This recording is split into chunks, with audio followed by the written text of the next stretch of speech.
या good morning everyone. Evening sir. आज जो हम पढ़ने जा रहे हैं मैक्स वेबर का जो कंसेप्ट है अथॉरिटी, उसे हम आज देखेंगे। ये क्लोजली रिलेटेड है जो कल हमने खत्म किया था उसके साथ, और वो पावर का जो कंसेप्ट था उसके साथ हमने इसके साथ क्लोजली एसोसिएटेड है। तो पावर जो होती है, जैसे पहले भी हमने कहा था, it's one's will to impose even against the will of other. किसी व्यक्ति विशेष की इच्छा जिसे हम दूसरों पर उसकी इच्छा के खिलाफ आरोपित करते हैं, वहां हम उसके मर्जी के खिलाफ हम काम करते हैं।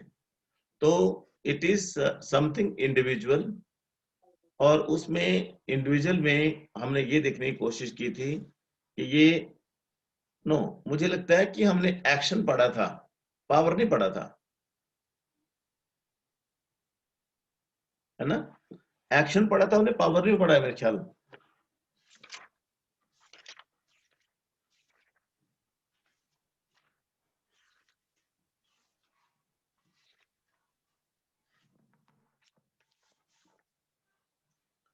एक्शन पढ़ा था हमने, पावर एंड अथॉरिटी ये इकट्ठा ही है, इसको हम देखने की कोशिश करेंगे। हाँ, सोशल एक्शन देखा था हमने, पावर एंड अथॉरिटी पढ़ना है। तो पावर एंड अथॉरिटी जो है वो इकट्ठा ही लगभग चलने वाला कंसेप्ट है, और इसमें जो अति महत्वपूर्ण जो चीज है वो ये है कि पावर, मैक्स वेबर ने जो कहने की कोशिश की है, पावर का सिंपल शब्दों में अर्थ है कि किसी भी तरह की वो शक्ति जो एक व्यक्ति विशेष के पास होती है, और वो जो शक्ति है उस शक्ति के आधार पर जो व्यक्ति विशेष है वो अपनी इच्छा को दूसरों पर आरोपित करता है। आरोपित माने दूसरों को उसे मानने के लिए मजबूर करता है। और इसमें इससे पहले कि हम पूरा डिटेल में जाएं, एक थोड़ा सा आपको एक ओवरव्यू दे दूं इसमें क्या होता है। इसमें दो ग्रुप बहुत महत्वपूर्ण हैं, और उसमें जो शब्द पहले मैंने कहा, it's one's will to oppose his will on other even against their will. ये चार जो लाइनें हैं, चार जो शब्द हैं, विल विल विल करके चार जगह जो आया, विल का मतलब यहाँ इच्छा है।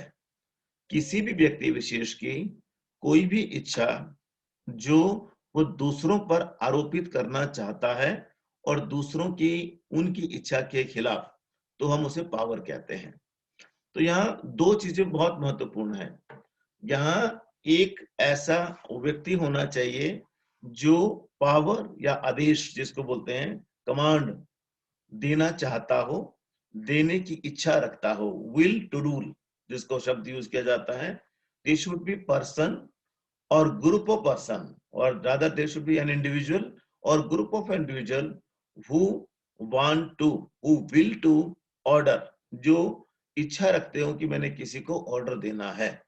एक ग्रुप ये होता है, और दूसरा ग्रुप ये होता है कि this should be an individual, एक व्यक्ति होना चाहिए या व्यक्तियों का समूह होना चाहिए, और जो कि उस इच्छा को मानने वाला हो, who is ready to take command, तो इच्छा को मानने वाला, जो कमांड मिली है दूसरों की इच्छा को मानने वाला हो, उस कमांड को फॉलो करने वाला हो।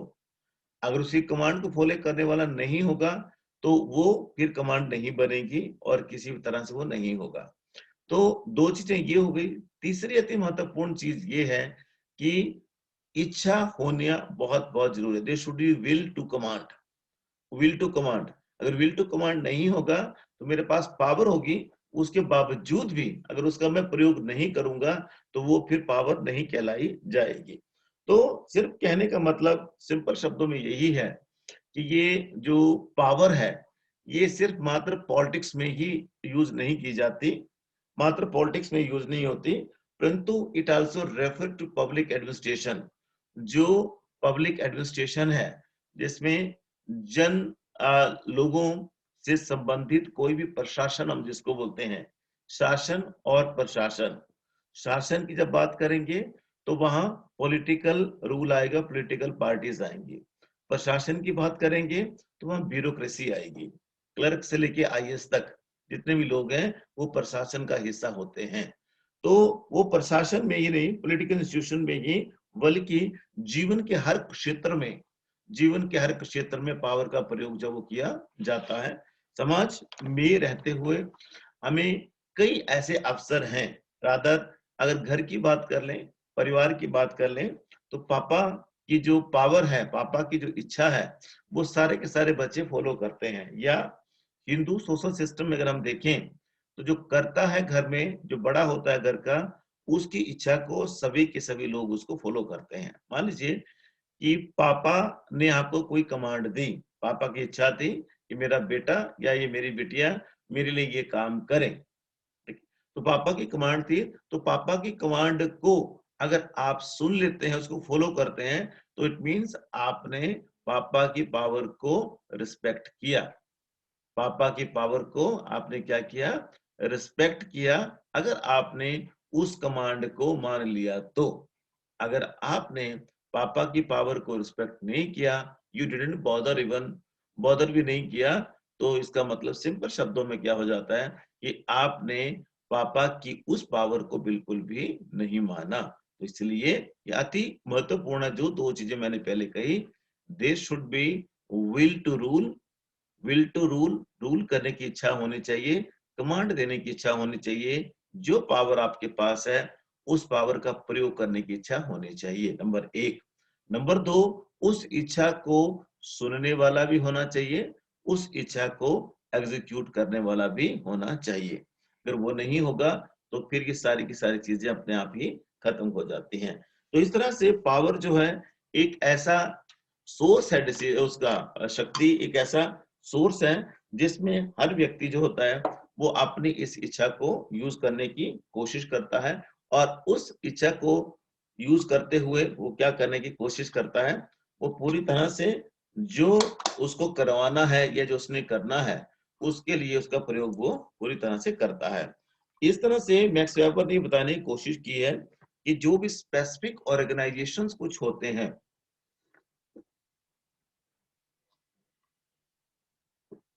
समाज को चलाने के लिए कुछ एक स्पेसिफिक ऑर्गेनाइजेशंस होते हैं, और उसमें ब्यूरोक्रेसी का भी नाम उन्होंने लिया है, जो कि क्या करते हैं, चाहे वो सिंपलेस्ट सोसाइटी है, चाहे वो आज की मॉडर्न कॉम्प्लेक्स सोसाइटी है, हर सोसाइटीज में किसी न किसी रूप में ये संस्थान, जैसे ब्यूरोक्रेसी या रादर और तरह के संस्थान जो हैं वो पाए जाते हैं, जहां ये पावर की अवधारणा हमें देखने को मिलती है।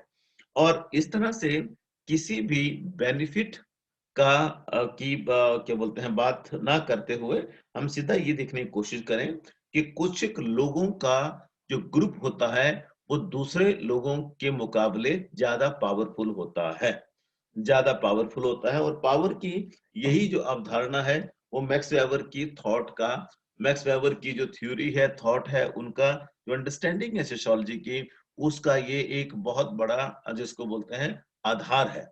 और बहुत बड़ा आधार होने के कारण इसने ये कहने की कोशिश, सिंपल शब्दों में कहने की कोशिश की है कि जो एबिलिटी है एक व्यक्ति विशेष में, जो योग्यता है, और वो उस योग्यता के आधार पर वो किसी को भी पावर यूज करने, या रादर जो उसको पावर मिलती है, वो उसको उसकी योग्यता के आधार पे मिलती है, उसकी एबिलिटी के आधार पे मिलती है। जब उसे उसकी योग्यता के आधार पे मिलेगी वो जो पावर है, तो उसे वो उस पावर को कैरी करता है और उसको फिर एग्जीक्यूट करता है for a specific period of time. जैसे मान लीजिए कि सिस्टम में आ गए हम, जैसे मैं सरकारी नौकर हूँ, ठीक है, तो मुझे अभी क्या दिया हुआ है, I have a power to teach, मुझे पढ़ाने की शक्ति मेरे पास है। तो वो शक्ति कब तक है? जब तक मैं रिटायर ना हो जाऊं। जैसे ही 58 साल का हो जाऊंगा, तो फिर रिटायर हो जाऊंगा, तो फिर ये पावर मुझसे छीन ली जाएगी। परंतु परंतु मेरे पास by virtue of my intelligence, या by virtue of anything which I am having, तो वो जो मुझे पढ़ने की पावर है, पढ़ाने की जो अथॉरिटी है, पढ़ाने की अथॉरिटी है, परंतु पढ़ने की मेरे पास पावर है। पावर में remains with me for whole life, वो जिंदगी भर मेरे साथ रह सकती है।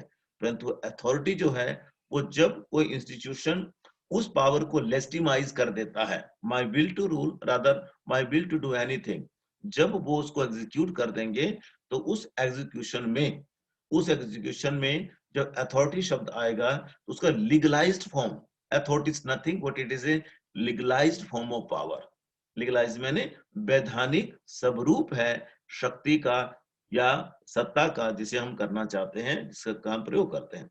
वैधानिक, जैसे मान लो मैं ड्राइवर हूं, ड्राइव करना मेरी पावर है, परंतु अगर मैं एचआरटीसी में ड्राइवर हूं तो वो मेरी अथॉरिटी है, क्योंकि एचआरटीसी ने, गवर्नमेंट ऑफ हिमाचल ने मुझे क्या किया है, एथराइज किया है उनकी बसें चलाने के लिए। रूट मिलेगा, उस रूट का मैं एथराइज ड्राइवर हूँ, तो ड्राइवर तो हो गया, परंतु उस रूट का मैं एथराइज ड्राइवर हूँ। चंबा दिल्ली रूट मुझे मिल गया, तो अब चंबा दिल्ली जिस टाइम पे वो चलनी है, 4 बसें चलती हैं चंबा से दिल्ली के लिए, परंतु जो 3 बजे वाली बस अगर लेके गया हूं, मैं 5 बजे वाली बस लेके गया हूं, तो उस 5 बजे वाली बस के लिए मैं ऑथराइज हूं। पावर मेरी है, समझने की कोशिश करिएगा। पावर मेरी है, I do have a power to drive the vehicle, but which vehicle is to be driven, number one. Number two, by this should be order by some authority. Authority कौन देगा, ऑर्डर देगा मुझे अड्डा in charge या RM साहब। वो order देंगे मुझे कि that I have to take this bus from Chamba to Delhi. Chamba to Delhi route ये है, टाइम ये है, रूट ये रहेगा। चंबा से बया ऊना जाना है कि बया जलंधर जाना है, वो सारा का सारा अथॉरिटी डिसाइड करती है। और अथॉरिटी डिसाइड करने के बाद then I am suppose to take that bus from Chamba to Delhi by following the prescribed routes which has been given by my superior or which has been given by my superior। तो मेरे superior ने जो मेरा वो था, उन्होंने जो मुझे ऑर्डर दिया उसको मैंने फॉलो किया, और फॉलो करने के बाद उस बस को लेके गया। तो बहुत कम शब्दों में मैं आपसे कहूं, पावर जो होती है इट इज विल, ये व्यक्तिगत होती है, इंडिविजुअल है, विल है। और साथ में एक चीज और है कि ये जैसे ही ये पावर जो है लीगलाइज्ड हो जाती है, सैंक्शनड हो जाती है, किसी और के द्वारा ऑर्डर दिया जाता है, legalised form of power is an authority, तो वो अथॉरिटी बन जाती है। और वो अथॉरिटी जो है वो लीगल सिस्टम में भी आएगी, वो पॉलिटिकल सिस्टम में भी आएगी, और साथ में वो और किस में आएगी, ब्यूरोक्रेटिक सिस्टम में भी आएगी। हर जगह वो सारी की सारी वो रहती है। तो इस तरह से पावर एक एबिलिटी है जो कि जिसे कैरी करने का अधिकार उसमें रहता है, despite of resistance of other. परंतु whereas authority जो है that is being given by someone else superior to me or superior to anyone, and it is the legalized form of power, sorry, authority is the legalized form of power. When power become legalized then it becomes authority। ये difference है जो कि हमने अपने दिमाग में बिल्कुल रखना है।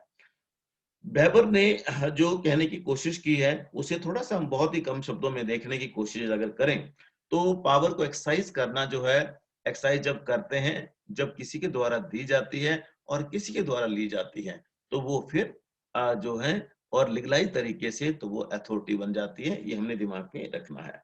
अथॉरिटी जरूरी नहीं कि लीगल फॉर्म में ही अप्रूव हो, it may be approved in social form also. समाज उसको समाज उसको स्वीकार करेगा, समाज उसको क्या बोलते हैं, इजाजत देगा, तो वो क्या हो जाएगा, सोशली अप्रूव्ड, लीगल और socially approved source of power is become authority. Suppose कर छोटा सा एग्जांपल, क्या बोलते हैं, पति पत्नी बन गए, ठीक है, रिलेशन तो बायोलॉजिकल है, बायोलॉजिकल रिलेशन के लिए इकट्ठे हुए, बच्चे पैदा करना एकमात्र उद्देश्य है। परंतु जैसे ही विवाह होगा तो विवाह में लोगों को क्यों बुलाना है, लोगों को बुलाने का एकमात्र मकसद क्या है कि सिर्फ और सिर्फ just to approve that relation, उस रिलेशन को अप्रूव करना है, अप्रूवल देनी है सामाजिक तौर से, सामाजिक तौर से अप्रूवल उसकी होनी है। और सामाजिक तौर से अप्रूवल के लिए फिर क्या होगा, सारे के सारे लोग आएंगे, धाम खाएंगे, सारी ऑफिस रहेगी, और फिर वो स्वाय तमोल देंगे, फोटो खींची जाएंगी, और फोटो वो कल को मेमोरीज बनती हैं, और उसके बेस पे सारा का सारा जो लोग आएंगे जिन्होंने एक्सेप्ट किया इनविटेशन को, it means they are agreeing, वो बिल्कुल एग्री करते हैं कि हमने उसके उसमें हिस्सा लिया था। तो इस तरह से जो है मेजर जो कंसेप्ट है, मेजर कंसेप्ट दोनों में डिस्टिंक्शन करने के बाद मेजर जो कंसेप्ट हमारे सामने निकल के आएगा, that will be this power. और इस पावर में हम ये देखने की कोशिश करें कि ये कैसे दी जाती है, क्या होती है, अर्थ क्या है इसका, इसका कंसेप्ट क्या है, कितने प्रकार की होती है, किनको दी जाती है, ये सब का सब हम कल डिटेल में इसको देखने की कोशिश करेंगे। आज अंत में सिर्फ मैं आपसे यही कहूंगा कि जो पावर होती है दैट इज इंडिविजुअल, अथॉरिटी के लिए that is to be given by some superior and that is to be followed by someone else. It may be one person, it may be one group of persons, एक व्यक्ति भी हो सकता है, व्यक्तियों का समूह भी हो सकता है। पावर अथॉरिटी देने वाला, कमांड देने वाला, आदेश देने वाला और उसको फॉलो करने वाला भी या तो एक व्यक्ति हो सकता है या व्यक्तियों का समूह हो सकता है। तो इस तरह से कल हम डिटेल में इसको आगे चल के देखने की कोशिश करेंगे। अभी के लिए इतना ही, पर साथ में मेरा सबसे रिक्वेस्ट यही है कि आप जो ग्रेट लर्निंग के लिए जो आपको वो मिला हुआ है, क्या बोलते हैं, जो मेल आईडी है आपका, उसके थ्रू ही आप लॉगिन करें, तभी आपकी अटेंडेंस लगेगी। नहीं तो मेरे पास यही रिकॉर्ड है सिर्फ जो मैं कर सकता हूँ। और जिसको नहीं हुआ है वो हेमंत सर को, और जो हेमंत देखता है सारा इन चीजों को, उनको संपर्क करें कि सर हमारी मेल नहीं आई है, कॉलेज के नंबर पे फोन करें और ये सारा का सारा उसके थ्रू ही कनेक्ट होंगे, तब सारी चीजें होंगी। तो